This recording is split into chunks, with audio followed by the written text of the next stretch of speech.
मयि सर्वाणि कर्माणि सन्न्यस्याध्यात्मचेतसा निराशीः निर्ममो भूत्वा युध्यस्व विगतज्वरः। ॐ भूर्भुवः स्वः तत्सवितुर्वरेण्यं भर्गो देवस्य धीमहि धियो यो नः प्रचोदयात्। देवतुल्य एंड मां शक्ति। आज स्वाध्याय चिंतन क्रमांक की मांगे 835, दिन सोमवार, तारीख 15 जनवरी 2024। और जैसे कि आदरणीय डॉक्टर बुधे साहब कह रहे हैं, आज उत्तरायण का वो है अपना दिन, शेष दिन है। तो आज हमारे बीच में डॉक्टर एस एस बुधे साहब, जो कमिश्नर इनकम टैक्स कानपुर में है। आपका जो विषय है वो है गीता के सहज भाव, भाग 68। इससे पूर्व 67 भाग ले चुके हैं। ज्यादा समय लेते हुए डॉक्टर बुधे साहब से निवेदन करते हैं कि आज का उद्बोधन जारी करें। आदरणीय आदरणीय श्री ए के शर्मा साहब, श्री अशोक कुमार शेखरी साहब, मैडम कृष्ण कला शर्मा जी, मैडम सुषमा शर्मा जी, सबको सादर प्रणाम करते हुए आज उत्तरायण के दिन से पुनः नवोन्मेष के साथ और नई ऊर्जा के साथ, नई लगन और श्रद्धा के साथ हम लोग इस गीता के सहज भाव का आरंभ इस रूप में करेंगे कि जो मंत्र है उसकी शक्ति उसकी आवृत्ति में होती है। अभी हम लोग यही जिक्र कर रहे थे, शर्मा जी के साथ बातचीत हो रही थी कि जो मंत्र है वो उसके बहुत कम शब्द, उसी को भक्त के द्वारा लगातार बार बार उसका जाप किया जाता है और फिर उससे उत्पन्न होने वाली जो ऊर्जा है, उससे जो शक्ति उत्पन्न होती है, उससे जो मानसिक एकाग्रता की स्थिति बनती है, वो व्यक्ति को शुद्ध करती है। तो कई बार भगवत चर्चा में, नीति चर्चा में, ज्ञान चर्चा में, गुरु चर्चा में जो भी कह लें, उसमें कुछ ऐसे महत्वपूर्ण कारक शब्द, ऐसे महत्वपूर्ण तत्व, ऐसी बातें, ऐसी नीतियां, ऐसे लेसन्स बार बार मिलते हैं जिससे व्यक्ति के जो रोजमर्रा में तरह तरह के फैक्टर्स काम कर रहे हैं, वो लोगों को, उनकी मानसिक स्थिति को असंतुलित कर देते हैं, उनको अपनी धर्मस्थता से विचलित कर देते हैं। और जिन चीजों को आप बार बार पुनः मानस के द्वारा प्रयोग में लाएंगे, आपको वही फिर ठीक लगने लगेगी। तो उस स्थिति से शुद्ध करने के लिए, फिर से आपको धर्मस्थ करने के लिए, उसी स्थान पर बैठाने के लिए कि तमाम सारे जो संसार के फैक्टर्स हैं उनका प्रभाव जो है वो आपके मानस स्थल को विकृत न कर दे, इसलिए सत्संग जो है वो निरंतर आवश्यक होता है। सभी धर्मों में इसीलिए ऐसे कहा जाता था कि प्रतिदिन व्यक्ति को थोड़ा समय निकाल करके कुछ पूजा, कुछ अर्चना, कुछ भावना, कुछ श्रद्धा में भाव लाने चाहिए, जिससे आपका मानस पवित्र हो। इसी बात को ध्यान में रखते हुए हम लोगों ने पुनः ये इस बार रिजोल्यूशन किया है कि अब ये जो गीता की चर्चा है इसको पुनः पुनः कर, at the cost of repetition, इसको हम लोग कोशिश करेंगे कि ये जारी रहे।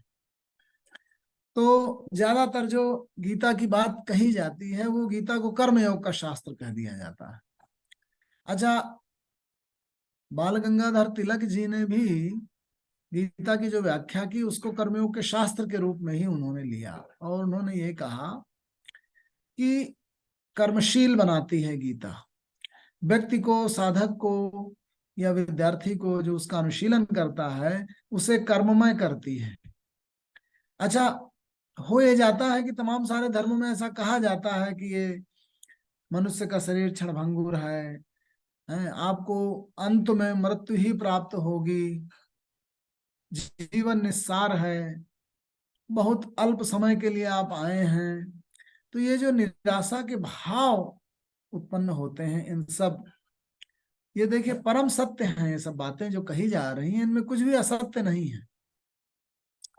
जीवन में मृत्यु जो है वो अंतिम सत्य है, अंत में किसी को कुछ लेके नहीं जाना, जो आया है वो परिवर्तित होगा, ये सब बातें सत्य तो हैं ही, लेकिन ये हमारे मानस पटल पर एक तरीके से निराशा का भाव भरती है। निराशा का भाव क्यों भरती है? किन्हीं बातों का आपके मानस पटल पर निराशा का प्रभाव क्यों पड़ता है? आप अकर्ममय क्यों होने लगते हैं? आप चीजों को छोड़ क्यों देना चाहते हैं?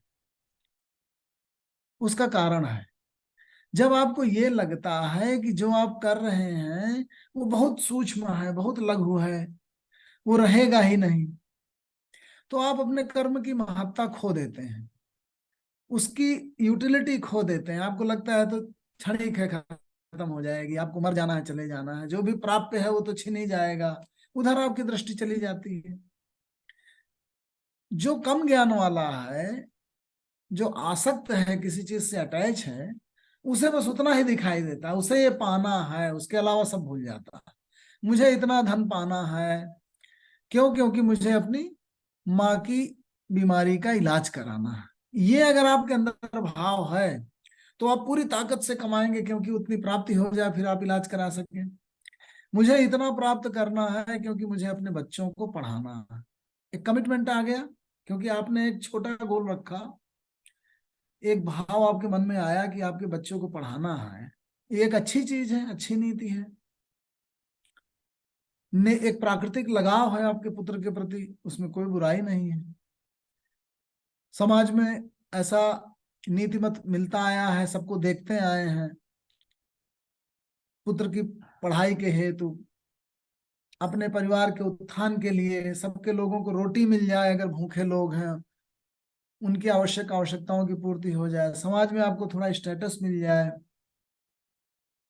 आप पे जो मुकदमे लाद दिए गए उनको लड़ सकें, आपके सीधे मार्ग में चलने के बावजूद भी दस्तो दुश्मन जो आपके पीछे पड़े हैं उनके खिलाफ कम से कम आप अपनी रक्षा तंत्र को मजबूत कर सकें। इसके लिए अगर आपको कुछ कमाना पड़े, कुछ संबंध कमाने पड़े, कुछ पैसा लगाना पड़े, मुकदमे लड़ने पड़े, उसके लिए कमाना चाहिए। ये एक अच्छी नीति की बात है। ये जब मन के अंदर आपके एक भाव प्रबल होता है तो आप कर्ममय हो जाते हैं।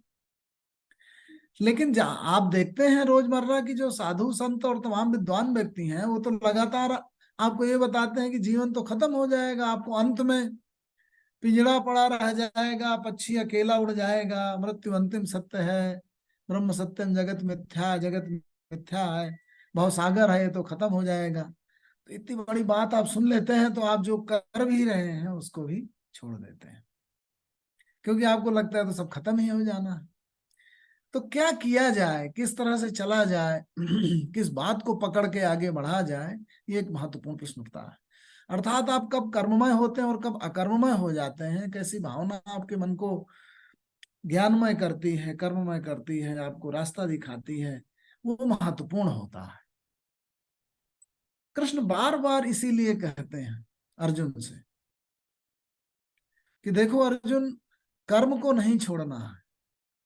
भले ही कर्म का फल आपके हाथ में नहीं है, और प्रकृति जो है, बहुत सारे ऐसे फैक्टर हैं जो निर्धारित करते हैं कि आपके द्वारा किए गए प्रयत्नों का आपकी इच्छाओं के अनुरूप फल मिले या ना मिले।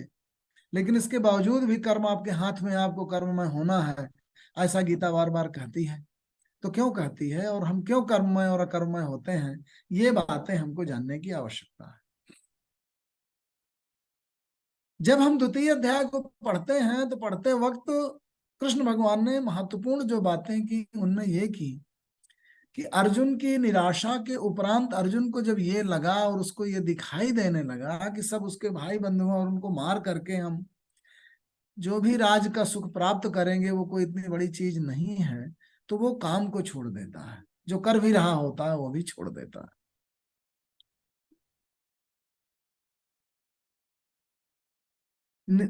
निकम्मा होने लगता है, पलायनवादी हो जाता है, काम को छोड़ के भागने लगता है, अपने कर्तव्य भूल जाता है। तो जीवन में जब पाथे आपको मिले तो उसमें आप ध्यान दें कि वो पाथे अपने आप में कंप्लीट हो। अगर अधूरा पाथे रख करके आप चलेंगे, मतलब आपके पथ में आगे बढ़ने के लिए जो आपको प्रेरणा मिल रही है, ऊर्जा मिल रही है, प्रकाश मिल रहा है, ज्ञान मिल रहा है, वो सत्य तो हो लेकिन आंशिक सत्य भर ना हो, उसमें पूर्ण सत्यता हो, उसमें कंप्लीटनेस हो। क्योंकि अगर अधूरा रहेगा तो या उसका सही तत्व का बोध नहीं होगा आपको, और आप उसे किस रूप में ले रहे हैं इस तरह से होगा तो आप जो है वो मिसगाइड हो जाएंगे, जैसे आप हो जाते हैं, अक्सर देखा जाता है। देखते हैं तमाम सारे, बचपन में किसी ने सुन लिया कि साधु बाबा आए थे, बोले थे जीवन में कुछ नहीं है, तो भवसागर है, तो लगा रहेगा, लोग मरते रहेंगे, लोग आते रहेंगे, जीते रहेंगे, क्यों परेशान हो, छोड़ के चला गया घर। ये अधूरा पाथे क्यों है? क्योंकि जब आप अपनी सही स्थिति का आकलन नहीं कर पाते तो आपकी जो प्रेरणा का स्रोत होता है वो विकृत होता है। अब सही स्थिति का आकलन कैसे किया जाता है? जहां आप बैठे हैं उसके आप नीचे भी देखिए, उसके ऊपर भी देखिए, उसके बाएं भी देखिए, उसके दाएं भी देखिए, आगे भी देखिए और पीछे देखिए, तो आपको रिलेटिव इवैल्यूएशन आपका मिलेगा कि आप क्या हैं और कहाँ हैं।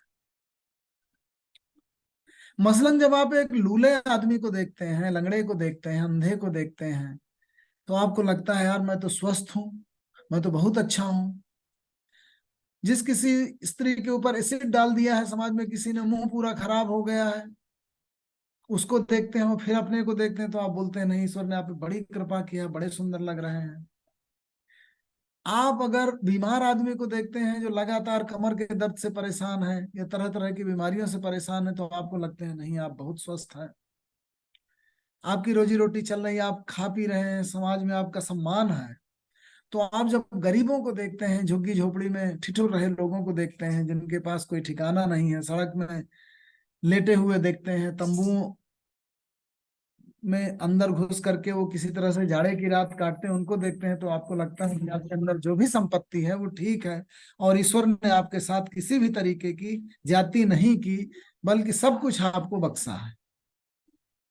लेकिन जब आपका ध्यान सिर्फ टाटा बिरला और अंबानी पे रहता है, ऐसे लोगों पे रहता है जो पड़े पड़े खा रहे हैं, मौज उड़ा रहे हैं, ऐसे निकम्मों पे रहता है जो बस इनहेरिटेंस है, जिनको बहुत संपत्ति मिल गई है और तरह तरह की बातें, कभी इधर घूमे कभी उधर घूमे, तो आपको लगता है देखिए ईश्वर ने इन पे बड़ी कृपा की, हमको पूरा वंचित रखा। इन्होंने एक बार पढ़ लिया, इनको सब याद हो गया, मुझे कुछ याद ही नहीं हो रहा,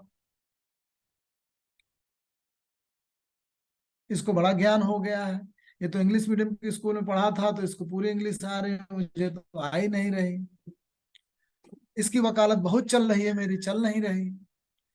तो आप अपने आप को कोसने लगते हैं और ये कहने लगते हैं कि ईश्वर ने आपके साथ ज्यादती की है। आप बीमार होते हैं, लगता है देखिए परिवार में किसी का निधन होता है, आप बोलते हैं देखिए समय खराब चल रहा है, ईश्वर ने सारी विपत्तियां आप पे ही डाल रखी हैं। तो ये जो रिलेटिव इवैल्यूएशन है, रिलेटिव डिप्राइवेशन जो दिखता है आपको कि आप डिप्राइव किए गए हैं रिलेटिवली, और कुछ और लोग हैं जो ज्यादा बेहतर स्थिति में हैं, ये इसलिए आता है क्योंकि आपकी जो दृष्टि है वो सापेक्ष है, रिलेटिव है, वो किसी की तुलना में आपका आकलन कर रही है। जब अपने से नीचे और अपने से ऊपर दोनों देखेंगे, अपने से ज्यादा अग्रगामियों को और पीछे चलने वालों को भी देखेंगे, दाएं और बाएं देख के सहकर्मियों को और उनकी स्थितियों को, उनकी मानसिक स्थितियों को, सामाजिक स्थितियों को देखेंगे, तो फिर आप अपना सही मूल्यांकन कर पाएंगे। यही स्थिति पाथे के प्रति होती है। जब आपको कोई बात बोली जाती है तो किस कंटेक्स्ट में और कहाँ और कैसे कही गई है, ये महत्वपूर्ण होता है। जब कोई साधु बाबा या कोई महान व्यक्ति किसी सामान्य गृहस्थ या सांसारिक आदमी को जो काम में इतना आसक्त है कि नीति अनीति किसी भी तरह से लूटने में जुटा हुआ है, जैसे किसी भ्रष्ट अधिकारी को देख करके कोई प्रधानमंत्री आए और उसके खिलाफ जो है उसको बताए कि नहीं, कोई जज ये कहे कि तुम करप्ट हो गए हो और तुम्हें ठीक करने के लिए मुझे दंड देना पड़ेगा, तो उसे दंडित करता है, वो उसे पद से उतारता है, पदस्थ करता है। इसका मतलब नहीं कि हर एक काम करने वाले आदमी अपना काम ही करना छोड़ दें। तमाम ब्यूरोक्रेट जैसे करते हैं कि यार काम करेंगे तो फंस जाएंगे, अभी तो मेरा प्रमोशन आने वाला है, अभी तो मुझे रिटायर होने वाला है, मेरे खिलाफ विजिलेंस खुल जाएगा। तो आज क्या है, आज निर्णय ही नहीं ले रहे तमाम लोग जो डर गए हैं। तो जो ज्यादा दुस्साहसी हो गया था उसे औकात पे लाना, उसे सही चीज बताना जरूरी था। इसलिए ये कहा गया कि भाई तुम धर्म और अधर्म किसी भी तरह से कमाए पड़े हो, अपने जो पार्टनर है उनका भी हिस्सा खाए जा रहे हो, छीने जा रहे हो, चुराए जा रहे हो, लूटे जा रहे हो, तो ये कहाँ ले जाओगे? एक दिन तुमको मरना है, एक दिन चले जाना है, तो बांध के तो ले नहीं जाना, तो क्यों ऐसा कर रहे हो? तो अगर वाल्मीकि जब लूट रहा है रास्ते के यात्रियों को, तो अगर भगवान राम आकर के उसे कहते हैं कि भाई ये तुम कहाँ बांध ले जाओगे, तो बात समझ में आती है। लेकिन जो घरे छोड़ के चला गया वो उतना भी नहीं कमा रहा जो जरूरी है उसके परिवार के पोषण के लिए, उसके खुद के लिए।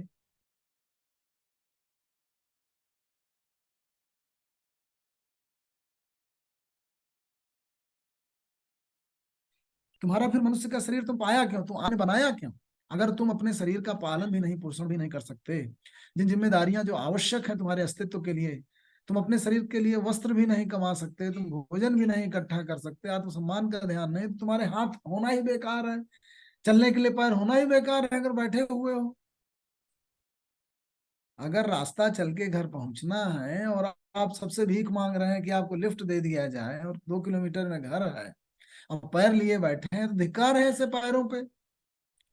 आंखों से आप अपने देख नहीं रहे, जबरदस्ती आंखों में ऐसे मूंद लिए हैं, दूसरों से पूछ रहे हैं कि भाई सामने मेरे कांटे पड़े हैं, सामने रास्ता है कि नहीं है, मैं इधर चलूं कि बाएं चलूं, कि खाई तो नहीं है, कि कुआं तो नहीं है, तो आंखें बेकार में लिए बैठे हैं फिर।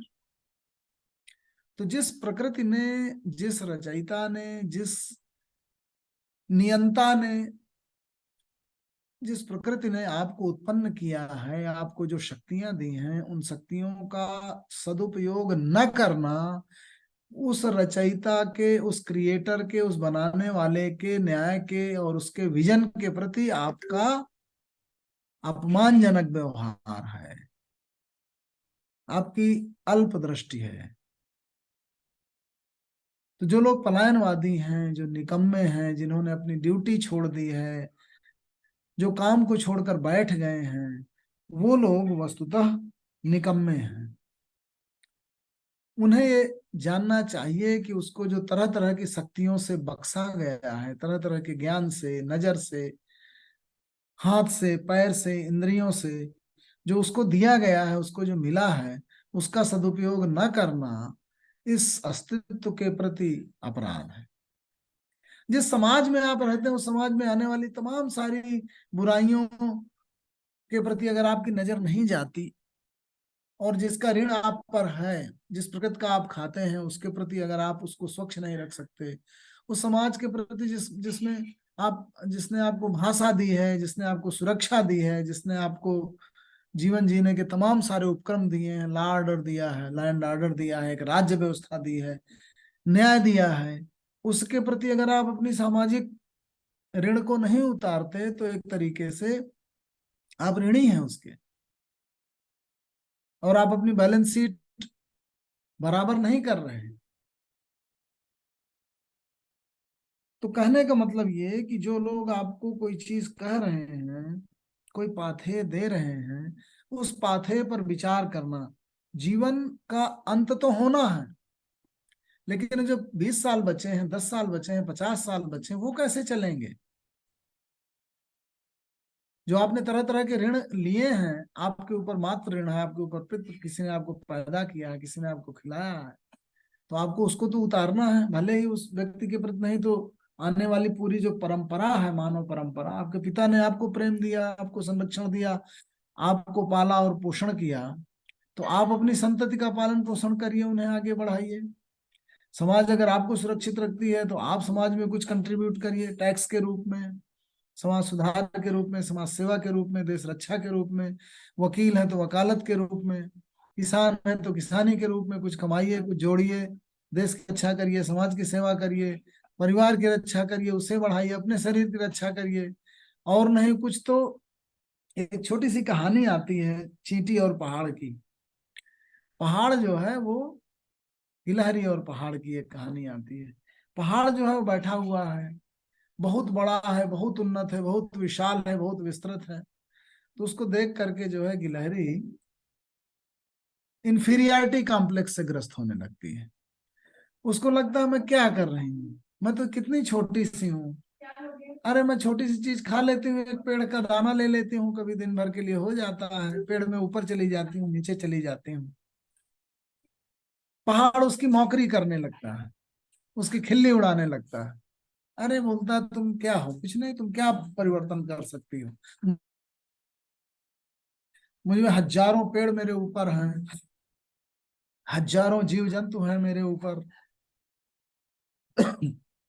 मैं सबको धारण किए हूं, मुझसे सृष्टि है, मैं ना हूं तो इतने सारे लोग कहाँ ठहरेंगे। उसे बड़ा घमंड हो जाता है। तो गिलहरी बड़ी दुखी होती है, दुखी होकर के जो है वो सोचती रहती है। तो पीपल पीपल का पेड़ होता है, पीपल के पेड़ के पास जाती है, पीपल से पूछती है कि देखो ये मेरी खिल्ली उड़ा रहा है, मैं छोटी हूँ, अब मैं क्या करूं, मैं क्यों जीऊं, मैं तो इसके सामने कुछ नहीं हूँ, मैं कुछ भी नहीं कर पा रही, ये तो इतना पूरा सृष्टि को धारण किए है, इतने जीव जंतुओं को धारण किए है। तो पीपल उससे एक छोटा सा सवाल पूछता है, बोलता है देखो इतना बड़ा तो है, लेकिन क्या ये 1 इंच हिल सकता है? तुम तो छलांग लगा के पेड़ पे चढ़ जाती हो, फिर तुम ऐसे चली जाती हो, फिर तुम उधर चली जाती हो, तुम बच्चे पैदा करती हो, तुम में जीवन है, तुम में चाल है, तुम में गति है, तुम चींची की आवाज निकाल सकती हो, तुम देख सकती हो, तुम इधर जा सकती हो, तुम उधर, तुम खेल सकती हो, तुम्हारे बच्चे हैं। तो उसको बड़ा आनंद आ जाता है, बड़ी खुश होती है कि अरे मैं भी काफी प्रतिभा संपन्न हूँ, मुझ में भी तमाम बातें हैं। तो कुल मिलाकर के आपके चाहे जितना छोटा कंट्रीब्यूशन, रचयिता ने आपको जिस तरह का बनाया है वो आप सबसे सुंदर हैं। आपको ये देखना पड़ेगा, आप बूढ़े हो गए तो प्रकृति ने आपको बूढ़ा कर दिया, कभी आप जवान भी रहे होंगे तब आपने बड़ी बड़ी चीजें की होंगी। जामुन होता है राम की सेना में, तो जब सीता की खोज में निकलते हैं तो जामुन कहता है, समुद्र के किनारे सब बैठे हैं, दुखी हैं, सबको मार्ग नहीं मिल रहा, दिन बीतते जा रहे हैं, सीता का पता नहीं चला, सुग्रीव मार डालेगा जब लौट के जाएंगे क्योंकि हम सीता की खोज नहीं कर पाए। सब जब दुखी हैं, चिंतन कर रहे हैं, तो उसी चिंता में जामुन एक कहानी सुनाता है कि जब बूढ़ भय उन्नत करते हो, मैं जब यंग था तो 6 घड़ी में मैं पूरी पृथ्वी की परिक्रमा कराता था, अब तो कुछ नहीं कर पा रहा हूं।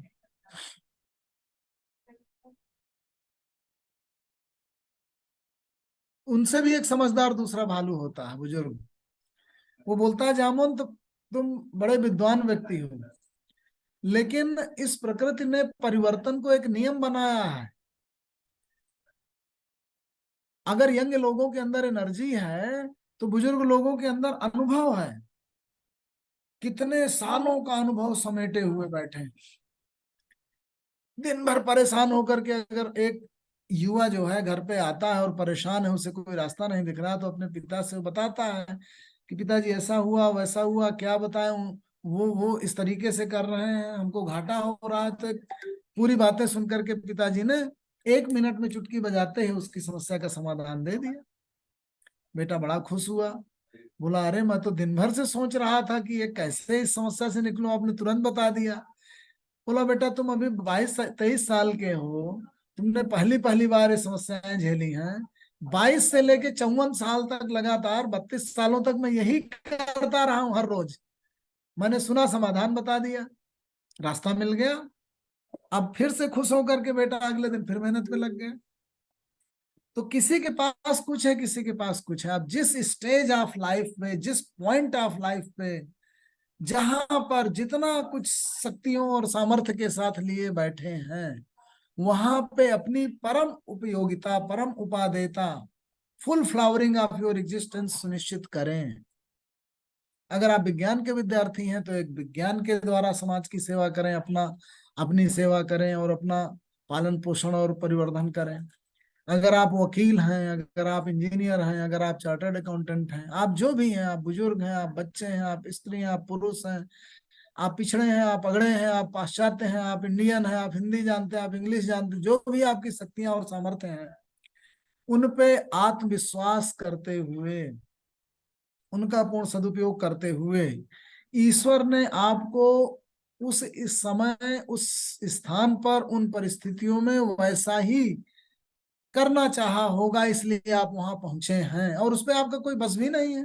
अच्छा, जितना बस था उसके हिसाब से तो आप चल ही रहे हैं।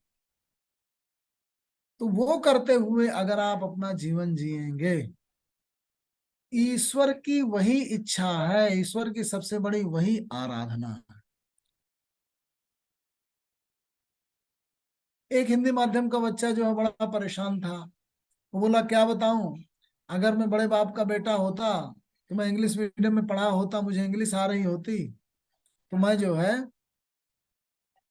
आज बहुत बड़ा वैज्ञानिक हो जाता, मैं तो बहुत बड़ा लॉयर हो जाता, मैं विदेश में पढ़ने जाता। ये उसके एक अच्छे बढ़िया अध्यापक थे, बड़े सुलझे हुए, उन्होंने कहा बेटा अकबर को अंग्रेजी आती थी क्या?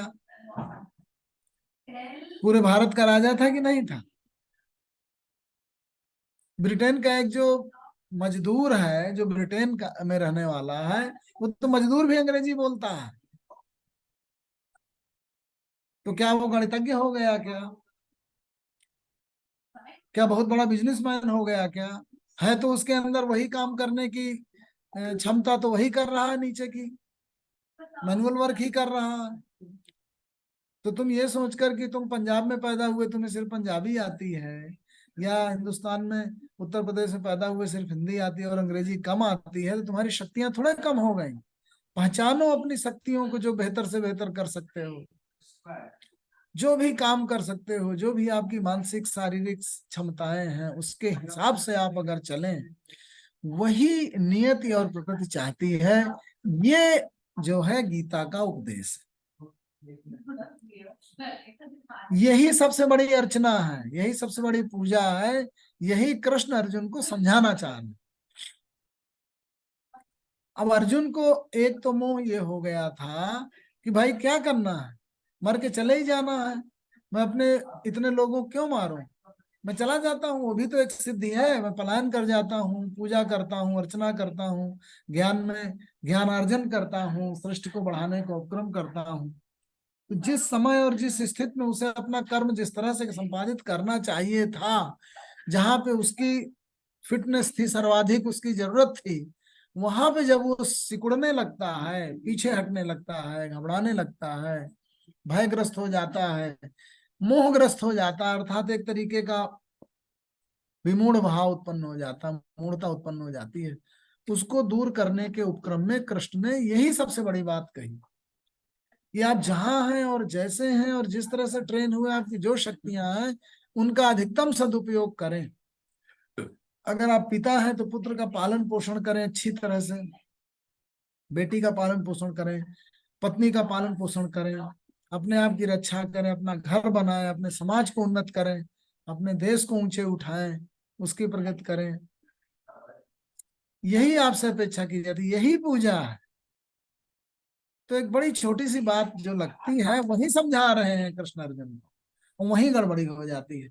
तो मैंने इसीलिए ये उदाहरण आपको दिया कि बात वो भी ठीक है, बात वो भी ठीक है, पर कौन सी बात आपको संचालित करे, आगे बढ़ाए, ये जानना जरूरी होता है। तो यहां से कर्मयोग की बात हमने आरंभ की। अब उस कर्मयोग की बात आरंभ करते वक्त सबसे पहले कैसे उनका मोह दूर किया गया। अर्जुन को पहला मोह था कि व्यक्ति समाप्त हो जाएगा, परिवार समाप्त हो जाएगा,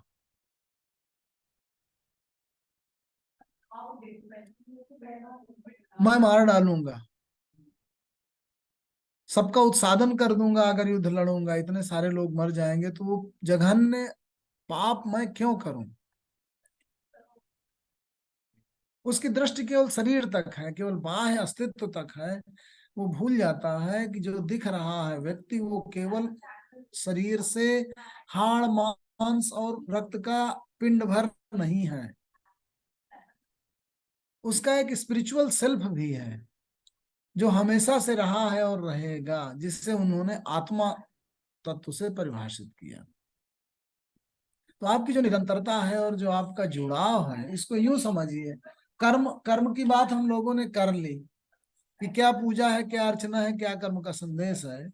अब उस आत्म तत्व की बात करें कि वो आत्म तत्व क्या है, वो जो स्पिरिचुअल सेल्फ है वो क्या है। आप जो है वो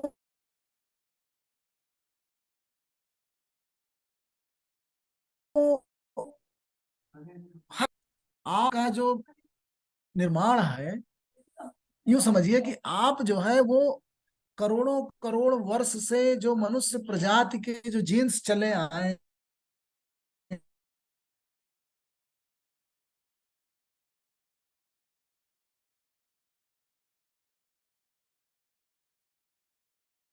हैं,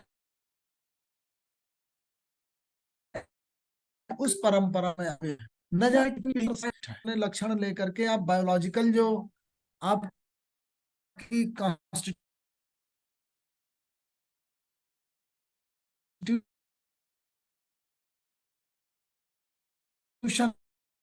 है, जो फिजिकल प्रजाति है वो कहाँ से आई होगी, उसकी आंखें ऐसी होंगी, नाक ऐसा होगा, हाइट इतनी होगी, हड्डियां ऐसी होंगी, उंगलियां ऐसी होंगी, वो मनुष्य ने कहाँ से इनहेरिट किया? बंदरों से इनहेरिट किया। वो कहाँ से आए होंगे? चिंपैंजी, बंदर वगैरह, वो दूसरे जीव जंतुओं से आए। इवोल्यूशन की प्रोसेस में कैसे निर्जीव और सजीव लगातार विकसित होते आए, उस प्रोसेस में आप हजारों हजार सालों से आप चल करके आए। आपका जुड़ाव जो है वो क्या है? अगर आपको धरती के एटमॉस्फेयर से हटा करके और ऊपर रख दिया जाए और ऑक्सीजन हटा ली जाए, तो आप बच पाएंगे? नहीं बच पाएंगे, क्योंकि आपके आपके पर्यावरण के साथ जो अन्योन्याश्रिता है, इंटरडिपेंडेंस है, वो बहुत गहरी है। आप ऑक्सीजन जो लेते हैं, जो कार्बन डाइऑक्साइड छोड़ते हैं, उस परिवेश से अगर आपको हटा दिया जाए तो आप खत्म है, आप कुछ नहीं है। सूर्य पर आपके कितने निर्भरता है? जो पूरी फूड चेन है वो सन से एनर्जी लेती है, वनस्पतियां फिर फल बनाती हैं, उसको फिर शाकाहारी जीव जंतु खाते हैं, फिर उनको मांसाहारी जीव जंतु खाते हैं, आप उसी का भक्षण करते हैं। तो आप नाइट्रोजन साइकिल पे, ऑक्सीजन साइकिल पे, वाटर के साइकिल पे, आप इस सूर्य पर, तरह तरह से पूरी प्रकृति पर आप इस तरह से इंटरडिपेंडेंट हैं कि आप एक क्षण के लिए भी नहीं जिंदा रह सकते अगर इनसे आपको अलग कर दिया जाए। जिस इकोसिस्टम में कि आप पार्ट हैं, उससे आप अलग नहीं हो सकते, नहीं रह सकते। आपकी नस नस, आपकी एक एक चीज इसी प्रकृति के 5 तत्वों से बनी हुई है। उनका उद्धार है आप पर, उस प्रकृति के उन एलिमेंट्स का, जो बेसिक एलिमेंट्स है, क्षित जल पावक गगन समीरा। जो विज्ञान पूरा काम कर रहा है आपके शरीर की संरचना में, वो प्रकृति से बहुत अभिन्न रूप से जुड़ा हुआ है। टेम्परेचर आप देखिए वैरी करके कैसे, आप 52 डिग्री से ऊपर कर दीजिए सब खत्म हो जाएगा, माइनस में कर दीजिए सब खत्म हो जाएगा। अगर आपको कुछ ना मिले, तेज हवा चलने लगे, आप खत्म हो जाएंगे, खाने को ना मिले, आप खत्म हो जाएंगे। जो डेलिकेट बैलेंस है, आप धरती को और थोड़ा सूरज के नजदीक ले जाइए, खत्म हो जाएंगे। पूरे सोलर सिस्टम में धरती की गति अगर थोड़ी सी धीमी हो जाए तो कोलैप्स करके सूर्य में चली जाएगी और समा जाएगी। कोई कहीं पे अगर न्यूट्रॉन स्टार बन रहा होगा या ब्लैक होल होगा, वो पूरे सोलर मंडल को ही, हमारे सोलर सिस्टम को ही निगल जाएगा, तो आप खत्म हो जाएंगे। सूरज का तापमान थोड़ा सा अगर घट जाए या सूरज इधर से उधर हिल जाए तो आप खत्म हो जाएंगे। सोचिए इस ब्रह्मांड के अंदर आपका जो एग्जिस्टेंस है, आपकी इंटरडिपेंडेंस है, वो कितना डेलिकेट है ये बैलेंस। तो इस डेलिकेट बैलेंस को बनाए रखने की, इसके बाद अब आप आइए, आपका जो इंटेलेक्चुअल प्रोसेस है, जो आपकी विजडम है, जो आपका ज्ञान है,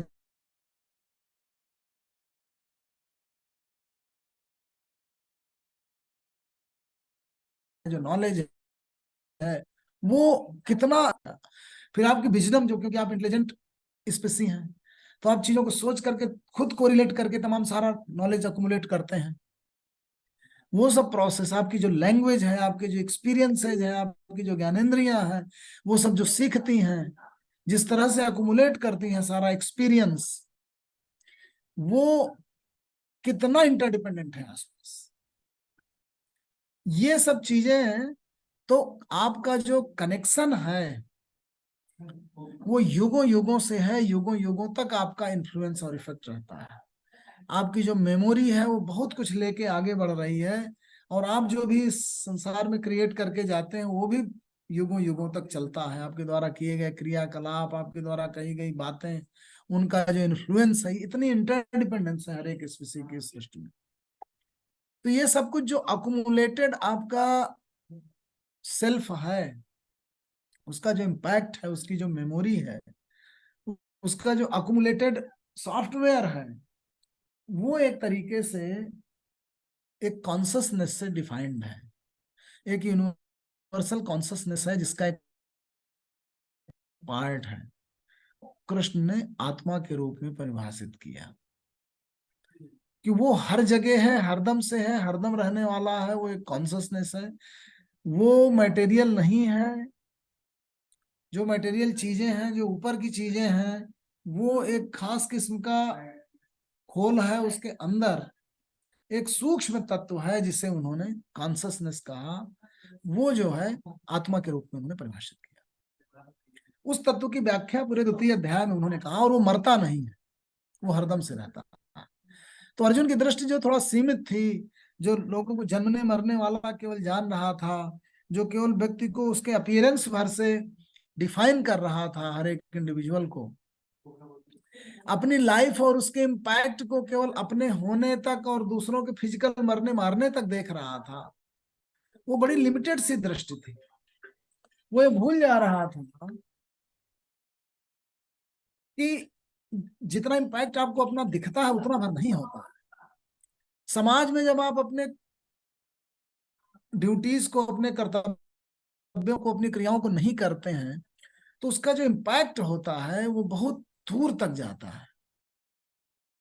जैसे अगर अर्जुन ना करता हो तो एक महान व्यक्ति है, उसके तो द्वारा लिए गए निर्णय और उसके द्वारा किए जा रहे कर्मों का प्रभाव तो और दूर तक जाना था। वो तो जो राजा थे और राजनीति निर्धारित कर रहे थे, लॉ एंड ऑर्डर निर्धारित करने वाले राष्ट्र थे, वो खत्म हो जाता। वो जो धर्म की स्थापना थी,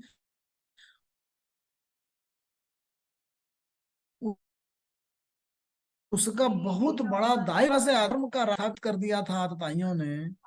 अगर वो निकम्मा होता, निष्कर्मण्य होता और पलायन करता, तो वो लगातार कितने समय तक रहने वाला था, उससे कितने लोग प्रभावित होने वाले थे।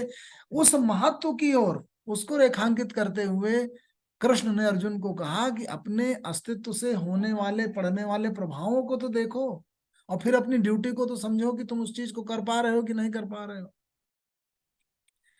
तो हमें आपको भी अपना जीवन व्यवहृत करते वक्त समझना चाहिए कि जो भी शब्द हम बोलते हैं उनके कितने प्रभाव जाते हैं। आपके द्वारा बोला गया एक शब्द सबसे पहले तो आपको प्रभावित करता है, उसके बाद जितने लोग भी उसको सुनते हैं उन पे उस शब्द का प्रभाव पड़ता है। आपके बच्चे और आपके परिवेश में रहने वाले आपके परिजन, वो आपके न केवल शब्दों से बल्कि आपके कर्मों से, आपके द्वारा लिए गए निर्णयों से भी प्रभावित होते हैं। आपको बड़ी छोटी सी बात बताता हूँ, जो रोज रोज आपके संपर्क में रहते हैं, वो आप क्या कह रहे हैं उसके परे चले जाते हैं। उन बातों को सुनते सुनते उनका प्रभाव कम होता है, उससे ज्यादा आपके द्वारा किए गए आचरणों को आपका बेटा और आपका नाती और वो सब फॉलो करते हैं। आपके फॉलोअर्स जो आपसे इंप्रेस्ड और इन्फ्लुएंस होते हैं, वो चुपचाप साइलेंटली ऑब्जर्व करते रहते हैं कि आप किस तरह से निर्णय लेते हैं, कैसे सिचुएशन से रिएक्ट करते हैं, कैसे कैरी करते हैं अपने आप को, कैसे बिहेव करते हैं। अगर आपने कोई श्रृंखलतापूर्ण व्यवहार किया, आपने कोई गलत काम किया, तो न केवल आप स्वयं उससे अपमानित होंगे, नैतिक रूप से अपने आप को क्षुद्र महसूस करेंगे, बल्कि आपके जो परिजन हैं, जो आपको आदर्श मानते हैं, वो भी बहुत छोटा फील करेंगे, बहुत लेट डाउन फील करेंगे, बहुत दुखी होंगे। आपने जो उनके मनोबल को घटाया, जो उनके सामने एक आदर्श उपस्थित होना चाहिए कि दादाजी ने, पिताजी ने इस तरह का व्यवहार किया, उससे सोचिए क्या प्रभाव पड़ेगा। और जब तक वो कहानी और जब तक वो बात और जब तक वो कथा चलेगी और जाएगी, पासान होगी जनरेशन टू जनरेशन, तब तक आपके द्वारा लिया गया वो निर्णय और आपके द्वारा की गई वो बात और घटना वो चलेगी कहानियों में। इतना महत्वपूर्ण होता है आपका एक एक कर्म, आपका एक एक आचरण, आपका एक एक शब्द। तो आप अगर ये समझें कि आपका अस्तित्व जो है केवल आप तक सीमित है, तो बहुत बड़ी भूल है। जिस वर्क प्लेस में आप रहते हैं, ड्यूटी करते हैं, जिस परिवार में आप रहते हैं, जिस समाज में आप इंटरेक्ट करते हैं, जिस संस्कृत के पार्ट होते हैं आप, उन सब पे आपके अस्तित्व का, आपकी बातों का, आपके कर्मों का प्रभाव पड़ता है। इंटरडिपेंडेंस और इतना इफेक्ट और इन्फ्लुएंस है आपका, जो आपको बहुत छोटा सा दिखता है। तो कृष्ण ने सबसे बड़ी बात यही कही कि जरा और सटल होकर, जरा और सूक्ष्म होकर, जरा और गहरे सोचकर, और जरा परे जाकर अपने आप के और अपने द्वारा जो जितना फिजिकल दायरा तुम्हें दिखता है वहां पर पड़ने वाला जो प्रभाव है, उसके परे जो तुम्हारे एक्शंस का प्रभाव पहुंच रहा है, वहां जरा झांक कर तो देखो। जिस अस्तित्व ने तुम्हें लाकर यहाँ खड़ा किया है कि अर्जुन नाम का व्यक्ति एक 30-35 साल पहले पैदा हुआ, फिर वो लगातार ट्रेन हुआ, फिर एक राजा का बेटा बनाया गया, उन 5 भाइयों में से एक हुआ जिसे शासन चलाने का की जिम्मेदारी दी गई थी, और उतना होकर के भी आज भाग रहा है वो। जो आपको जिम्मेदारी मिली और जिसके लिए आप ट्रेन हुए, आप उसी को छोड़कर जा रहे हैं। क्या होगा इससे? क्या छोड़ के जाएंगे आप? किस तरह का निर्माण करेंगे आप? किस तरह की कहानी बनाएंगे आप? किस तरह के आचरण आप जो है इस संसार में छोड़ के जा रहे हैं? उस दृष्टि से जरा आप विचार करिए। तो कृष्ण ने अर्जुन की दृष्टि को और तीक्ष्ण किया, सूक्ष्म किया, गहरी बनाया, उसे दिखाया कि आपका जो अस्तित्व है वो कितना दूर दूर तक प्रभाव डालने, दूर दूर से प्रभावित है, दूर दूर तक प्रभाव डालने वाला है। एवरीथिंग एवरीवेयर कनेक्टेड है, ये उन्होंने कहा। तो आप उसको समझकर और अच्छी तरह से फिर अपना निर्णय लेकर के फिर आपको जो कर्म और कर्तव्य करना चाहिए उसमें आप संलग्न हो, यही ईश्वर की सबसे बड़ी पूजा है।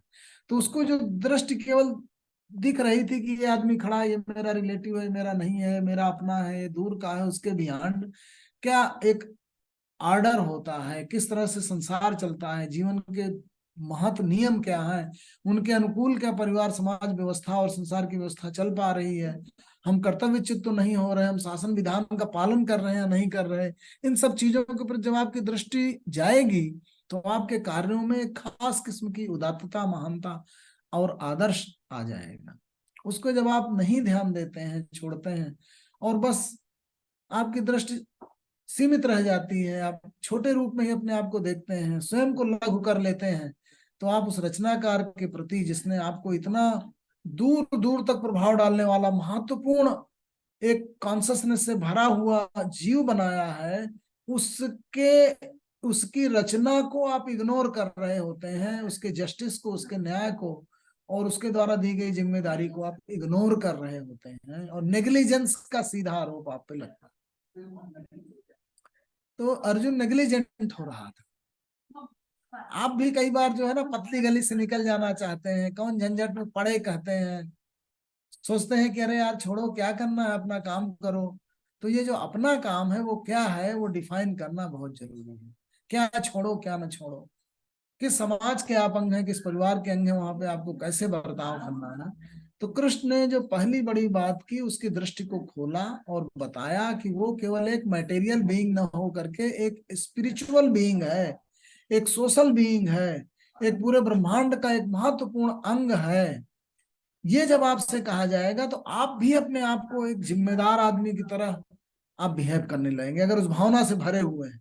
जो मैंने कहा ना, जब आपसे कहा जाता है, आप जब गिलहरी अपने आप को बहुत लघु समझने लगती है तो पीपल उसको बताता है कि तुम्हारा पूरा परिवार है तुम्हारे साथ, तुम पूरी गिलहरी की संतति की संवाहक हो, तुम दौड़ सकती हो, तुम उसे वैसे ही महसूस होने लगता है।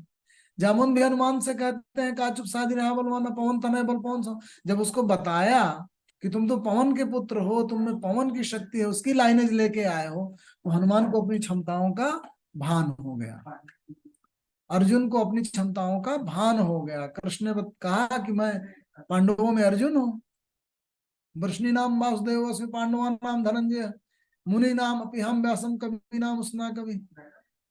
मैं तो पांडवों में धनंजय ही हूँ।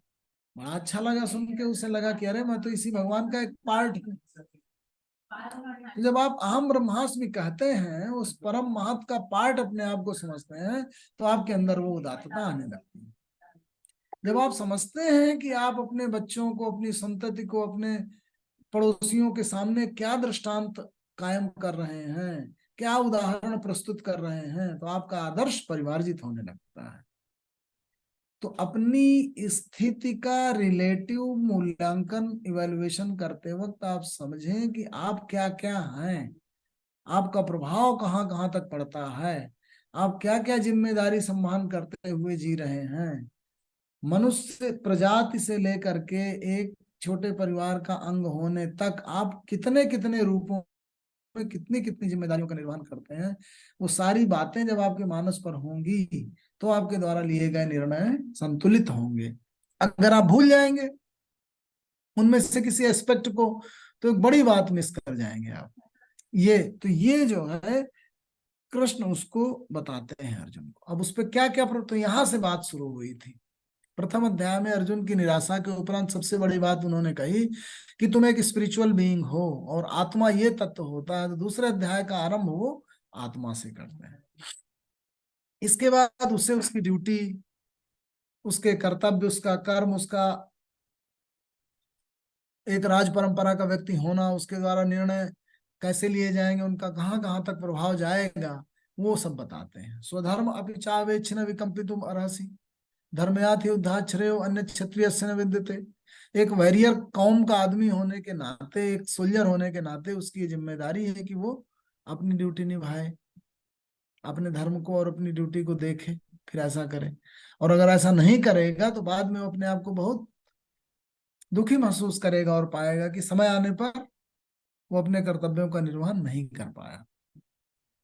फिर उसके मानस पे और जो प्रभाव पड़े थे, उनके प्रभाव को, बैड इन्फ्लुएंस को दूर करने के लिए उन्होंने एक सम्यक स्थिति पे जाने को कहा कि ऐसा होता है कि दुख सुख आते हैं, वो आपके मन के द्वारा सृजित होते हैं। जो भी दुख और सुख है, उसकी जो अनुभूतियां हैं, वो आपके मेंटल कॉन्स्ट्रक्ट हैं, मन के द्वारा सृजित करते हैं आप खुद ही। आप अपने आप को महसूस करने लगे आप दुखी हैं, तो जो बाकी चीजें हैं आपके परिवेश की, वो केवल स्टिमुलेट करती हैं चीजों को। उस स्टिमुलेशन से इन्फ्लुएंस आप होते हैं। आपका जो भी कल्चरल बैकग्राउंड है, हिस्टोरिकल बैकग्राउंड है, आप जिस तरह से आपकी अपब्रिंगिंग हुई है, वो आपको वैसे ही दुखी करेगी। जैसे आप अगर एक बिजनेसमैन है, तो आप ये देख रहे हैं कि अगर आपको घाटा हो गया तो आपको दुख होगा। लेकिन अगर आप एक सन्यासी टाइप के हैं तो पैसा मिल गया है, चला गया, उसका फर्क नहीं पड़ेगा आप पे। तो आप अपनी वैल्यूज को जिस तरीके से बना लिया होता है, सोशल जो कल्चरल माइल्यू में, कल्चरल एटमॉस्फेयर में जो भी आपकी वैल्यूज बन जाती हैं, वो आपको इन्फ्लुएंस करती हैं। उनके प्रभाव से मुक्त होना, वो जो कल्चरल वैल्यूज हैं वो आप पर कैसे इन्फ्लुएंस डाल रही हैं, उसको देख पाना और उससे मुक्त हो पाना जरूरी है। क्योंकि सुख और दुख जो है वो आपकी इंद्रियों की और मन की स्थिति पर निर्भर करते हैं। आप क्योंकि रोज रोज, जैसे मान लीजिए कोई वकील है, रोज रोज मुकदमा लड़ रहा है, तो रोज रोज लोगों को जीतते और हारते हुए देख रहा है, तो जब बहस करने जाता है तो अगर वो जीता तो बड़ा खुश होता है। लेकिन एक आदमी जो वकील नहीं है, वो बोलेगा अरे ठीक है आज जीत गए, कल उस पे उतना फर्क नहीं पड़ेगा। धंधे वाला आदमी है, वो अगर घाटा खा गया तो बड़ा दुखी हो जाएगा। नौकरी पेशा वाला आदमी है, अगर उसको शोकाज मिल गई, विजिलेंस प्रोसीडिंग उसके अगेंस्ट शुरू हो गई, उसका प्रमोशन रुक गया, तो उससे दुख होगा। तो करते करते करते करते उस काम में डीपली इंट्रेंच्ड होते होते उस तरह की चीजें, उस एटमॉस्फेयर, उस सोशल माइल्यू की चीजें आपको इन्फ्लुएंस करने लगती है। जैसे आप रोज प्रयत्न कर रहे हैं कोई चीज बनाने का, सालों साल कोई चीज लिख रहे हैं, या वैज्ञानिक कोई एक्सपेरिमेंट कर रहा है, अब वो एक्सपेरिमेंट फेल हो जाता है तो बड़ा दुखी रहता है 2 3 दिन 4 दिन। कोई विद्यार्थी फेल हो जाता है 10 में तो बड़ा दुखी रहता है, क्योंकि वो उसी के लिए इतने दिनों से प्रयत्न कर रहा था। अब उसमें जब सिद्धि नहीं मिलती तो उससे ज्यादा प्रभाव पड़ता है। अब हम आप लोग जो पढ़ पढ़ा के इतना सारा छोड़ा है, अब यहाँ तक पहुंच गए तो लगता है ठीक है, इस बार नहीं आया अगली बार आ जाएगा, इतना क्या परेशान होना है। जीवन में हजारों एग्जाम दे लिए, अब उतना फर्क नहीं पड़ता। तो आपको ये अनुभव अगर हो जाए कि जो हार जीत है, सफलता असफलता है, लाभ हानि है, दुख सुख है, वो एक तरीके के मेंटल कंस्ट्रक्ट हैं, आपकी रिलेटिव फीलिंग से ही बनते हैं। आप किसी जस्ट अपोजिट व्यू पॉइंट से आप जीवन जीने लगे, रहने लगे, या कल्चरल एटमॉस्फेयर में चले जाएं, तो वो चीज जो आपको हार लगती थी वो हारे नहीं लगेगी, हारे नहीं लगेगी। जैसे आप छात्रों का कंपटीशन देखें, तमाम छात्र जो है वो किसी एक सब्जेक्ट में, मैथ में सबसे ज्यादा नंबर पाना चाहते हैं, तो जो जो पाते जाते हैं वो बहुत खुश होते हैं। उसी जगह जो आर्ट का विद्यार्थी है वो बोलता है ठीक है, मैं मैथ आए या ना आए कुछ नहीं, आर्ट में मैं अच्छी आर्ट बना लूं, या जो सिंगर है वो अच्छा गाना गा लूं, या जो क्रिकेटर है तो मैं इतने रन बना लूं, मैथ नहीं आती नहीं आती, क्या फर्क पड़ता है। वहीं पे जो मैथ वाला वो बोलता है यार मैं रन बना पाऊं ना बना पाऊं, आज इतना मैच जिता पाया ना जिता पाया, क्या फर्क पड़ता, मैथ में अच्छे ले आऊं। कहने का मतलब यह है कि जो आपके तमाम क्राइटेरिया है, पैराडाइम है, मानदंड है, वो आपके द्वारा सृजित है, और वो आपके हिस्टोरिकल अपब्रिंगिंग पे निर्भर करते हैं। उसको अगर आप देख पाए, एनालाइज कर पाए, तो उनके प्रभाव से आप मुक्त हो सकते हैं, फ्री हो सकते हैं, लिबरेट हो सकते हैं, ट्रांसेंड कर सकते हैं उनको। तो तरह तरह की दुख सुख, लाभ हानि, जय पराजय, विक्ट्री डिफीट, ये सब आपको, प्राप्ति अप्राप्ति, सिद्धि असिद्धि, ये जो है ये एक खास किस्म के कल्चरल माइल्यू, हिस्टोरिकल अपब्रिंगिंग, आपके परसेप्शन पे, पॉइंट ऑफ व्यू पे, इन सब पे, आपके समाज पे कि समाज किस चीज को कितनी वैल्यू देता है, उस पर निर्भर करते हैं। इनसे अगर आप मुक्त हो जाएं तो आप काफी मुक्त हो जाएंगे। तो गीता जो है यहाँ से शुरू होती है। गीता जो है कृष्ण अर्जुन की निराशा से शुरू होती है, और जैसा कि हमने पहले चर्चा किया कि कर्म की आवश्यकता है, पहले तो रिलेटिव दृष्टि, हम कहाँ पे, जो स्वास्थ्य से शुरू करिए आप, स्वास्थ्य से, स्वस्थ से, आप कहाँ बैठे हुए हैं, स्वस्थ है कि नहीं है आप, जहां आपको होना चाहिए वहां है कि नहीं है। स्वस्थ वाचन क्यों किया जाता है कि आप स्व में स्थापित हो जाएं, आपका जहां पे स्थापित होना चाहिए स्वस्थ हो जाए, स्व अस्त अपने में स्थापित हो जाए, स्व अस्त स्व में हो जाए, स्वधर्म का पालन करें, स्व कर्म करें, स्वभाव की स्थिति में रहें, पर भाव में न रहें, स्व में चले जाइए आप, स्वर्ग चले जाइए आप, स्व में स्थापित हो जाइए। तो पहले वो रिलेटिव जो इवेल्युएशन है, कि जो आपको पाथे दिए जा रहे हैं, जो आप लेसन पढ़ रहे हैं, जो बातें आपको अनुप्राणित कर रही हैं, ऊर्जस्वित कर रही हैं, आपको ले जा रही हैं, आगे बढ़ा रही हैं, जो आपके कल्चर और वैल्यू सिस्टम को क्रिएट कर रही हैं, वो सब बातें अच्छी हैं, सब बातें सही हैं। लेकिन आपकी स्थिति, परिस्थिति, रिलेटिव सिचुएशन, आपके स्वास्थ्य, आपकी स्वस्थि को देखते हुए, आपके ऊपर नीचे बाएं दाएं अगल बगल, हिस्टोरिकल कंटेक्स्ट में, जोग्राफिकल कंटेक्स्ट में कहाँ प्लेस्ड हैं, हिस्टोरिकल कंसेप्ट कंटेक्स्ट में आप कहाँ हैं, उन सब के मद्देनजर अगर आपको उसका चिंतन अगर आप करेंगे, तो आप पाएंगे कि आप सही चीज कर रहे हैं कि नहीं कर रहे हैं, अपने एग्जिस्टेंस के अनुरूप चल रहे हैं, रिदमिक होकर चल रहे हैं, अपने सराउंडिंग और इकोसिस्टम से हार्मोनिक होकर रेजोनेट करके चल रहे हैं कि नहीं चल रहे हैं। यहां से आपका डिसीजन होगा सही, अदरवाइज आप दिग्भ्रमित हो जाएंगे। तो तमाम जो दिग्भ्रमित करने वाली चीजें हैं उनसे आप मुक्त हो सकें, कहाँ किन चीज जिनसे अटैच्ड हैं, बहुत सारे अटैचमेंट हैं, बहुत तरह के प्रभाव हैं जो आपको मथ डालते हैं, आपको दुखी कर देते हैं, आपको निराश कर देते हैं। उनसे जहां आप मुक्त हो जाएंगे, तहां आप बिल्कुल खुशी हो जाएंगे और प्रसन्न हो जाएंगे,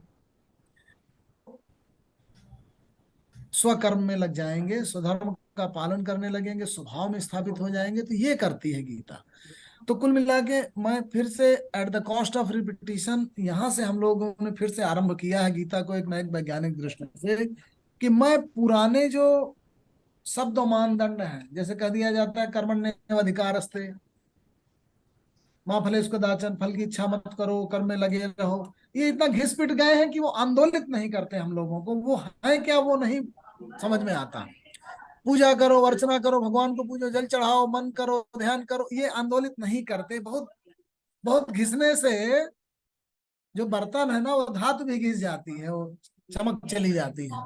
तो मैं चाहता हूं कि गीता को नए कंटेक्स्ट में और नई व्याख्या के साथ उतारा और लाया जाए, ताकि हम समझें कि कृष्ण क्या कहना चाह रहे हैं।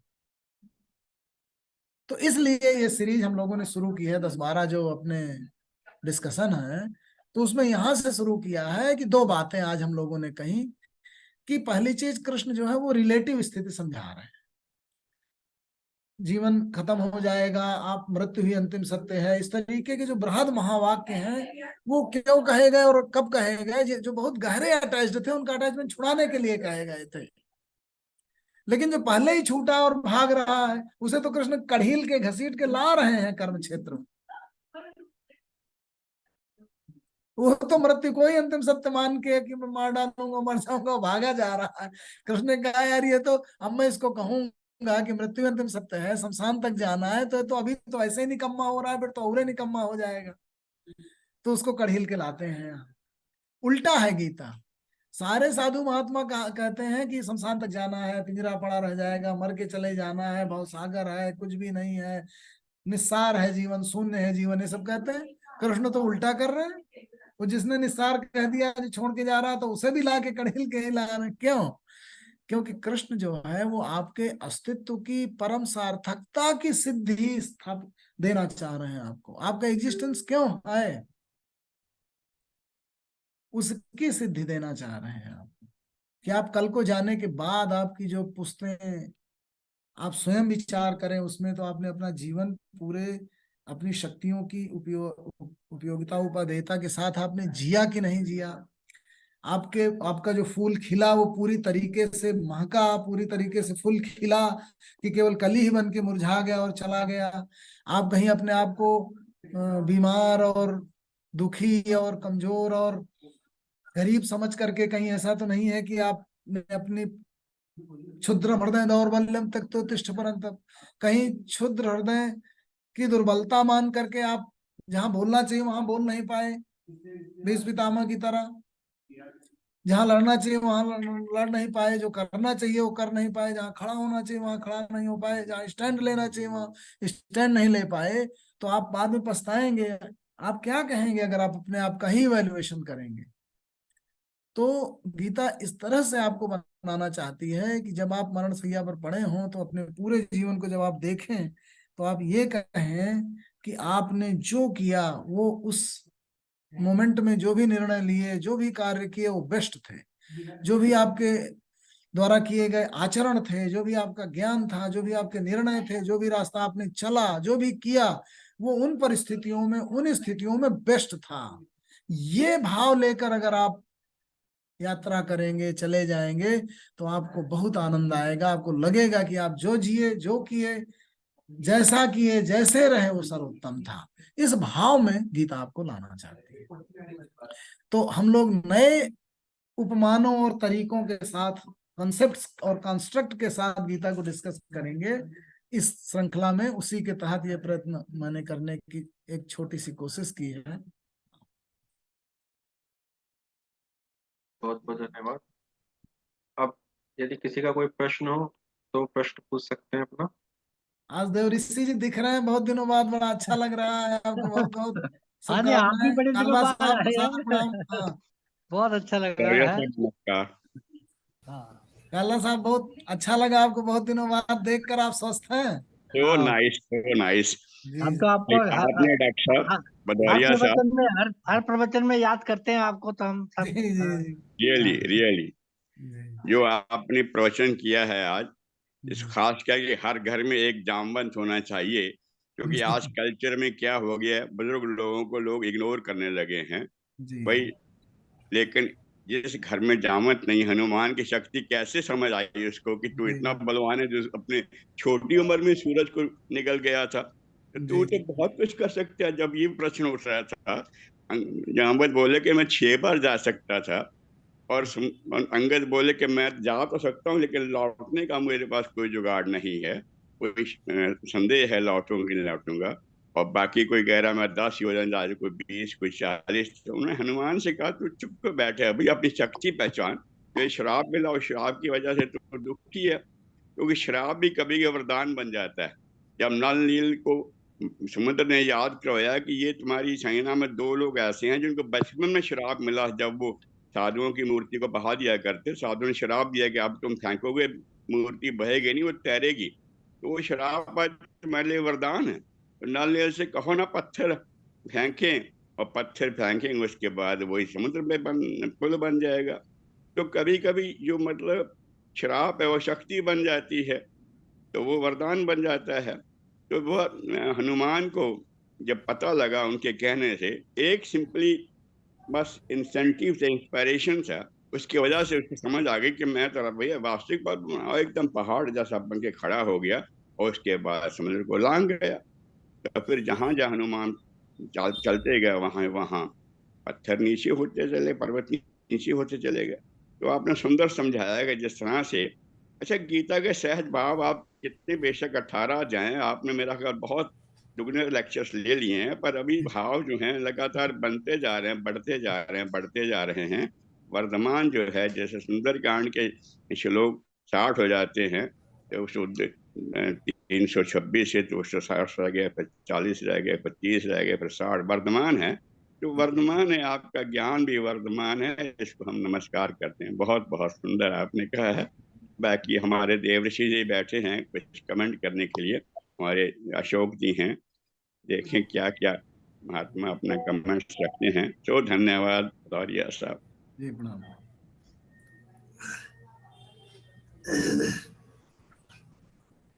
अब क्या, आप बोलिए शेखरी जी, आप बोलिए। भाजी आज तो डॉक्टर साहब बहुत दिनों बाद आए और अच्छा इन्होंने शुरुआत करी है एक नए सिरे से, क्योंकि हम एक शब्दों को सुनते सुनते बोर से हो जाते हैं। उन्हीं शब्दों को नया मायना देने की कोशिश की है। और बाकी बताया ठीक है कि जितनी बार हम मतलब कि किसी चीज में डूबेंगे, पढ़ेंगे, लिखेंगे, हमें उनके मीनिंग और अच्छी तरह से समझ में आते जाएंगे। और बहुत अच्छा इन्होंने समझाया कि हम अपने आसपास की चीजों का भी ध्यान रखें। हम सिर्फ शरीर तक ही सीमित रह जाते हैं, वही हमारी गलती है, लिमिटेड बुद्धि है। तो जो मेन कंटेंट है इस शरीर का, वो आत्मा है, उसको हम इग्नोर करे जाते हैं। तो उनके ऊपर एम्फेसिस दिया है कि उसका ध्यान रख के हमें आगे बढ़ना है। और जो हमारे कर्म है, जो हमारी ड्यूटी है, धर्म जो हमारी ड्यूटी है वही धर्म है। और जो हम अगर हम ड्यूटी को निभाएंगे तो वही हमारे धर्म की स्थापना हो जाएगी, और उससे ही हमारा जीवन में आने का लक्ष्य पूरा हो जाएगा। तो बहुत ही सुंदर तरीके से इन्होंने समझाया। हम बहुत धन्यवाद करते हैं इनका और आभार प्रकट करते हैं। बहुत बहुत शुक्रिया सर जी आपका।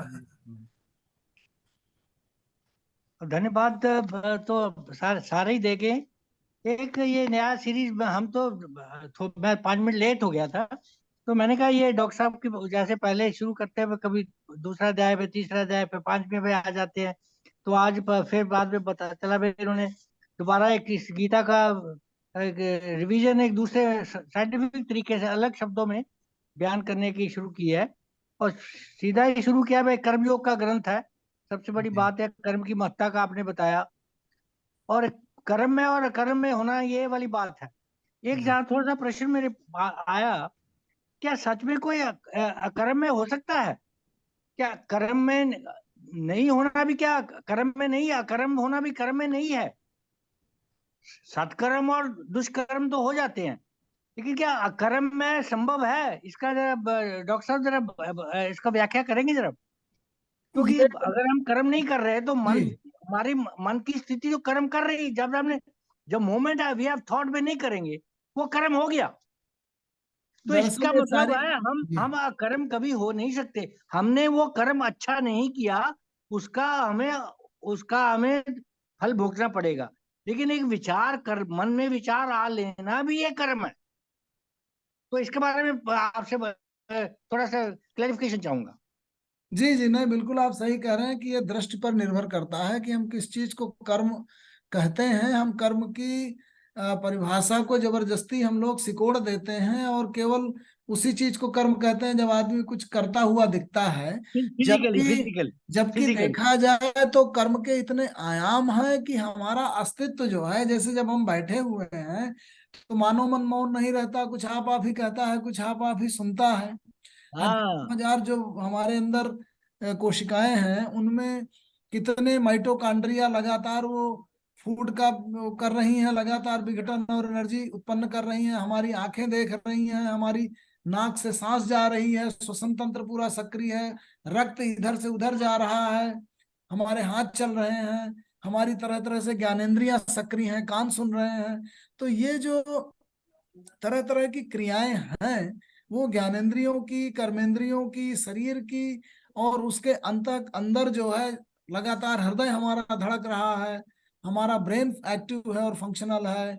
तो इतने सारे तंत्र और इतना संवेदन तंत्र जो हमारा नर्वस सिस्टम है वो फंक्शनल और एक्टिव है। तो ये कहना कि हम कर्म नहीं, मतलब अकर्म में भी हो सकते हैं, वो सत्य नहीं है। बहुत हाँ हजार हाँ कर्म हैं जो हो रहे हैं, बिल्कुल, यही यही संभव ही यही नहीं। यही मेरे मन में बड़ा जी अच्छा है, क्योंकि मैं अपने पे इसको लागू करता हूँ। कई जी बार सोचिए, मैं अगर ये करता तो हो जाता, लेकिन मैंने फैसला किया नहीं किया, तो मैंने तो कर्म कर्म कर दिया, मतलब वो कर्म मैंने कर दिया, नहीं करने का कर्म कर दिया। हाँ, नहीं करने का कर्म कर दिया। कर्म कर दिया। चॉइस है, हमने एक्सरसाइज इस रूप में कर दी। एग्जैक्टली। नोटा नोटा दबाने से अच्छा है कि भाई जो भी, यस। जो उपलब्ध कैंडिडेट है उन्हें बेस्ट को चूज कर दें। जब हाँ लोकतंत्र बिल्कुल। है और और, बनना ही और है सरकार। और आपने बड़े अच्छे बताया कि हमारा ये, हमें जब एहसास हो जाता है कि हमारा अस्तित्व केवल हम तक सीमित नहीं है। जी ये जी एक बहुत महत्ता की बात आपने बताई है जी कि ये अगर हम यही सोच लें तो बहुत बड़ी एक महा महा महामानव बन सकता है मनुष्य सी कोई। जी और एक जो आपने बहुत आज एक और विचारणीय अवस्था बताई है कि स्वयं को लघु रूप में देखना सबसे बड़ा ईश्वर की रचना को इग्नोर करना है। जी लघु रूप में नहीं देखना। हम देख, बिल्कुल आपने दोनों उदाहरणें दी हैं, वे गरीब को देखना और अमीर को देखने की उदाहरण, बड़ी गजब की उदाहरण दी है आपने। जी ये बोले यही यही है गीता का, ये रूप तो कोई व्याख्या इसको करेगा नहीं जो आपने इस नए तरीके से आज व्याख्या की है। और इंडिविजुअल, हम इंडिविजुअल नहीं हो गए, एक स्पिरिचुअल बीइंग है, यही आपने कहा कि अर्जुन को यही बताना चाह रहा था। तुम एक इंडिविजुअल बीइंग नहीं हो, तुम एक स्पिरिचुअल बीइंग हो। आपका नहीं ये कर्म करने से, कुछ नहीं करने से वो दुष्कर्म हो गया, कितना असर लोगों में पड़ सकता है वो भी है। और अहम ब्रह्मास्मि का आपने आज बहुत एक इम्पोर्टेंट बताई है कि ये सोचना है कि हम ब्रह्मास्मि, यही बड़ी बात। हम ब्रह्म का रूप है, हम ब्रह्म के साथ कमाल है। ये सोचना ही कम है। अगर ना भी हुए तो फिर भी वही पहुंच गए हम तो। जी ये बड़ा गजब की बात है। जी हम सोचते हैं ये ब्रह्मस्मि कहना, तो वो बहुत कुछ करने के बाद उस अवस्था में पहुंचता है कि हम ब्रह्मस्मि। लेकिन आप जब इतना बोल सकते हो ब्रह्मस्मि, तो यही बहुत अवस्था ग्रेट है कि आपने बोलने की हिम्मत तो आई है आप में। आप उस तक जुड़ने का आपका एक आपने मार्ग तो शुरू किया। ये आपने बहुत बहुत गजब की बात है। और लाभ हानि, सुख दुख वाली इंद्रियों और मन की स्थिति पर निर्भर करता है। जी आपने वकालत वालों को बताया, बे उस पे तो असर पड़ता है, दूसरे वाले पे कोई असर नहीं पड़ता, तो हारे या जीते। और ग्लैरी और पहाड़ी की कहानी, पहाड़ की कहानी, और साथ में पीपल के पेड़ ने उसे रास्ता बताया। और जामा की कहानी तो डॉक्टर साहब भी बता रहे हैं। रिलेटिव स्थिति का एक बड़ी अच्छी आपने, और आज आज एक वो सिमली दी है, वे कली की, कली फूल जब तक नहीं बनती, फूल जब पूरा मुस्का नहीं जाता, फूल खिल नहीं जाता, वो खुशबू हो नहीं जाती, तो उसका ये अस्तित्व का जस्टिफिकेशन नहीं होता। जी ये गजब है। वो मैं एक बचपन में एक कविता लिखी थी पंजाबी में, कली जी पे कहंदी अजय न लोको तोड़ो मैनू, मैं अजय कुछ देर महकांगी। मैं 8-10 साल का था, मैंने ये जी पंजाबी में एक कविता लिखी थी। अच्छा, है। बहुत सुंदर, हाँ, बहुत बढ़िया। तो बोले बिल्कुल वही मुझे याद आ गई मेरी आज आज कब का 60 साल 65 साल पहले लिखी होगी ये, जी 60 साल पहले, जी तो 65 साल पहले लिखी होगी। तो ये आपका ये सिमली सुन के मुझे याद आ गया जी कि कली जब तक खुशबू तक नहीं खिल जाती तो उसका अस्तित्व का, जन्म का, उसकी पूरी पात्रता नहीं बनती, उसका यह लक्ष्य पूरा नहीं होता। लक्ष्य पूरा ये, नहीं। ये, जी ये अगर मनुष्य समझ ले, आज रात भर में शाम को सोने से पहले यही सोचूंगा कि मैं खुद हर एक आदमी को ये सोचना चाहिए, जी हर एक। कालरा साहब सोच रहे होंगे मैंने बहुत कुछ कर लिया, प्रोफेसर बन गया, कई आप भी सोच रहे होंगे भी आपने किताबें लिख दी, आप कमिश्नर बन गए, लेकिन अभी भी बहुत कुछ बाकी है, अभी जी खुशबू महकना बहुत बाकी है अभी है अभी महकना बहुत बाकी है। तो बहुत ही आनंद आया ये कोई इसको कह नहीं सकता कि आपने इतना कहा, ये कौन सी दार्शनिक बताई आपने कि ये। और एक बात और मुझे एहसास हो रहा था अब सुनते सुनते कि मैं चाहे कितने अपने प्रवचन सुन लिए, चाहे उपनिषदों के सुने चाहे उसके सुने, गीता लगता है ये गीता ही हो, सब जगह गीता ही व्याख्या हो रही है। एक्चुअली ये सब जगह है, या सब जगह में गीता है या गीता सब जगह है, ये पता नहीं क्या है। कोई नई चीज तो कहीं और है ही नहीं, सब ब्रह्म भी वहीं आ जाता है। सिर्फ इसी बात पे मुझे एक बात याद आई है, आपसे पूछना भी था, मैंने सोचा था जी कि बाकी सब बोलते हैं ब्रह्म ब्रह्म को प्राप्त करना है, आपने ब्रह्म में होना है, लेकिन गीता में कहीं नहीं उसने लिखा वो ब्रह्म में होना है, कहीं नहीं लिखा कि ब्रह्म को प्राप्त करना है। उसने अपने आप को कहा कि मुझ पे छोड़ दो और आपने कर्म करो। इस पे आप थोड़ी सी मैं आपकी चर्चा चाहूंगा इस पर हम कि लोग पूरा अगली बार ये चर्चा करेंगे कि हाँ जी, ब्रह्म क्या है, और व्यक्ति ही ब्रह्म है, उसे ब्रह्ममय कब होना होता है, कब कहा जाता है कि वो ब्रह्मभूत हो गया। नहीं तो लेकिन मैं जी एक प्रश्न है कि सब उपनिषदों में भी सब जगह यही लिखा हुआ है ब्रह्म को प्राप्त करना, ब्रह्म लीन हो जाना, ब्रह्ममय हो जाना, लेकिन गीता में एक जगह भी नहीं उसने कहा कि ब्रह्म लीन हो जाओ, एक जगह भी नहीं कहा उसने। दरअसल उन्होंने यही कहा कि आप ही ब्रह्म हैं, आप अपने हाँ, आप को पहचान लीजिए तो आप ब्रह्ममय हो गए। तो ये है ये अंतर है ना, मेरा एक मैंने जो खोजा, ये बात मेरे मन में आ रही थी कि गीता एक ऐसा है जिसने ये नहीं कहा कि मेरी पूजा करो, मंदिर में जाओ और पूजा, कहीं नहीं लिखा, और मेरा ध्यान भी करो ये भी नहीं उसने कहीं लिखा, कर्म करो और मुझ पे छोड़ दो, हाँ, फल के बिना छोड़ दो। तो ये बड़ा एक और भी इसका संदर्भ है, इस पे विचार करके आप कभी कुछ अपना हमको जागृत करेंगे तो अच्छा रहेगा इस जी पे जी भी, बिल्कुल क्योंकि मन में प्रश्न आया है तो जी उसका उत्तर भी जरूर मिलेगा है, हैं? बिल्कुल। बहुत बहुत धन्यवाद आपका, बहुत आनंद आया, बहुत आनंद आया। तो अब 3 बार ओम के साथ फिर समाप्त करते हैं।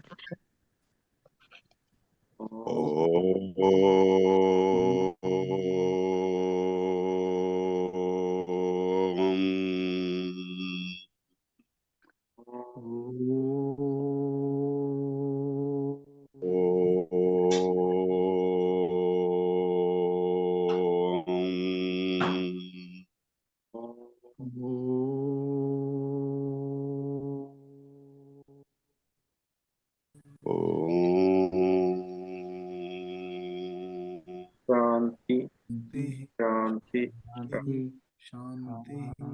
सभी को सभी को प्रणाम। नमस्कार, प्रणाम।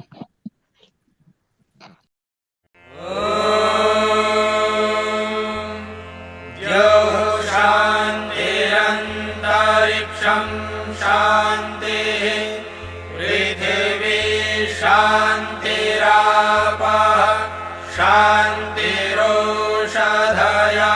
शान्तिः वनस्पतयः शान्तिर्विश्वे देवाः शान्तिर्ब्रह्म शान्तिः सर्वं शान्तिः शान्तिरेव शान्तिः।